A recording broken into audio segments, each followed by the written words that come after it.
संघ के 100 साल पूरे हो रहे हैं। संघ को लेकर लोगों के मन में कई तरह के सवाल होते हैं और इन तमाम सवालों में सबसे बड़ा, सबसे अहम सवाल है कि क्या संघ से मुस्लिम भी जुड़ सकते हैं? क्या संघ की शाखाओं में मुस्लिम जा सकते हैं?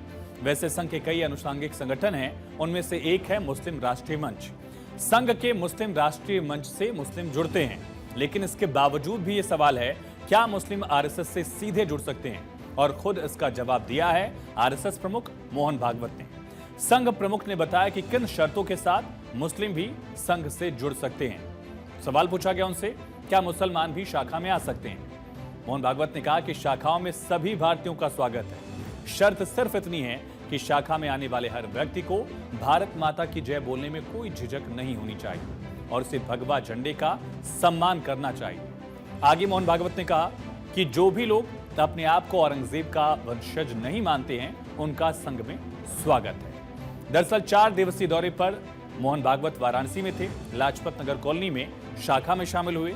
भागवत वहां जातिगत भेदभाव को समाप्त कर मजबूत समाज बनाने की जरूरत और पर्यावरण, आर्थिक समेत कई मुद्दों पर स्वयंसेवकों से संवाद कर रहे थे। संघ प्रमुख ने इससे पहले बीएचयू के आईटी के छात्रों से भी मुलाकात की और उनसे हिंदुत्व और आरएसएस के उद्देश्य के विषय पर चर्चा की गई। इस दौरान उनसे जाति बंधन के मुद्दे पर भी सवाल किया गया। संघ प्रमुख मोहन भागवत ने कहा, जाति का बंधन तोड़ना होगा। हिंदुओं का शमशान, मंदिर और पानी एक होना चाहिए। उन्होंने कहा कि न कोई ब्राह्मण है, न कोई क्षत्रिय है, न कोई हिंदू, न कोई वैश्य, न कोई शूद्र, सभी को एक कुएं पर पानी पीना होगा, तब सनातन मजबूत होगा। हम सिर्फ हिंदू हैं और हिंदुओं को एकजुट होना अनिवार्य है।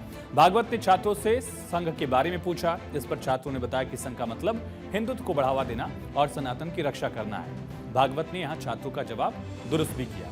उनसे पूछा गया कि संघ का उद्देश्य क्या है। मोहन भागवत ने कहा कि संघ का उद्देश्य हिंदू धर्म का मजबूत करना और भारतीय संस्कृति सभ्यता को बनाए रखना है। कहा, संघ का मतलब सबकी मदद करना और युवा शक्ति को सही दिशा देना है। भागवत छात्रों के साथ करीब 1.25 घंटे रहे। उन्होंने उनसे विभिन्न विषयों पर चर्चा की। इस दौरान काशी विश्वनाथ मंदिर भी वो गए थे, पूजा अर्चना भी की थी। एक सवाल के जवाब में उन्होंने कहा कि सिर्फ डिग्री लेना कोई सर्वश्रेष्ठ बात नहीं है। बहुत सारे लोग डिग्री लेकर भी कुछ विशेष नहीं कर पाते। कम पढ़े लिखे लोग अपनी मेहनत और सक्रियता से समाज में ऊंचा मुकाम हासिल करते हैं। इसलिए समाज में सफाई कर्मी और एक बड़े व्यक्ति को एक समान महत्व देना चाहिए, क्योंकि दोनों का काम महत्वपूर्ण है। बांग्लादेश में हिंदुओं की दुर्दशा पर भी उन्होंने कहा कि युवाओं से कि आप आगे चलिए, हम भी आपके साथ हैं। दरअसल स्वयं सेवक संघ के प्रमुख मोहन भागवत अपना 5 दिन का काशी प्रवास पूरा करके आज लखनऊ के लिए रवाना हुए और इस दौरान संघ के स्ट्रक्चर को मजबूत करने के साथ ही लोगों को संघ से जोड़ने और राष्ट्रवादी मानसिकता के लोगों को संघ तक लाने की उन्होंने वकालत की, स्वयंसेवकों को प्रेरित किया। कई अलग अलग मुद्दों पर इस दौरान उन्होंने बातचीत की। मोहन भागवत ने काशी दौरे पर कई कार्यक्रमों में हिस्सा लिया। बीएचयू के एनसीसी ग्राउंड में स्वयंसेवकों को संबोधित किया, प्रबुद्ध जनों से मुलाकात कर चर्चा की, शताब्दी समारोह की सफलता के लिए देश हित में कार्य करने की अपील की, युवाओं से मिलकर संघ से अधिक युवाओं को जोड़ने की भी बात कही और गांव-गांव तक संघ का साहित्य और शाखाओं को फैलाने के लिए सहयोग की अपील उनकी तरफ से की गई। चलिए अगली खबर का रुख करेंगे वंदे भारत में। और अगली खबर भी दरअसल आपको बता दें कि संघ प्रमुख मोहन भागवत के मुसलमानों को शाखा आने वाले स्टेटमेंट पर राष्ट्रीय स्वयंसेवक संघ के वरिष्ठ नेता इंद्रेश कुमार ने भी इसका समर्थन किया।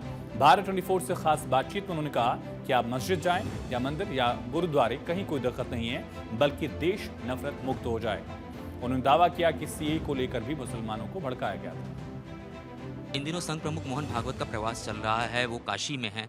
उनका कहना है कि जो मुस्लिम है वो संघ की शाखा में आ सकते हैं, उनका स्वागत है, बशर्ते 2 शर्तें हैं, भारत माता की जय बोलना होगा और भगवा ध्वज का सम्मान करना होगा। कैसे देखते हैं इसे? ऐसा है कि जो उन्होंने कहा है वो सत्य कहा है और आज हजारों मुसलमान जगह जगह संघ के कार्यक्रमों में आता है, शाखा में आता है और उसको इससे भी ज़्यादा चीज़ें स्वीकार हैं। तो इसलिए स्वाभाविक रूप से आपको किसी के यहाँ भी जाना है, किसी ने आपके यहाँ आना है, तो आप वो सम्मान करेंगे और उसके प्रति सम्मान का भाव रखेंगे, तभी रिश्ते बनेंगे ना। मैं मस्जिद भी गया हूँ, चर्च भी गया हूँ, गुरुद्वारे भी गया हूँ, जैन स्थानक भी गया हूँ, बौद्ध गोम्फा बिहार भी गया हूँ और मैं आर्य समाज भी गया हूँ, राधा स्वामी निरंकारी भी गया हूँ, इनके पंथ उपपंथों में भी गया हूँ। कोई प्रॉब्लम नहीं आई है और इसलिए हमारे तो कहना है कि भाई follow your on, respect all.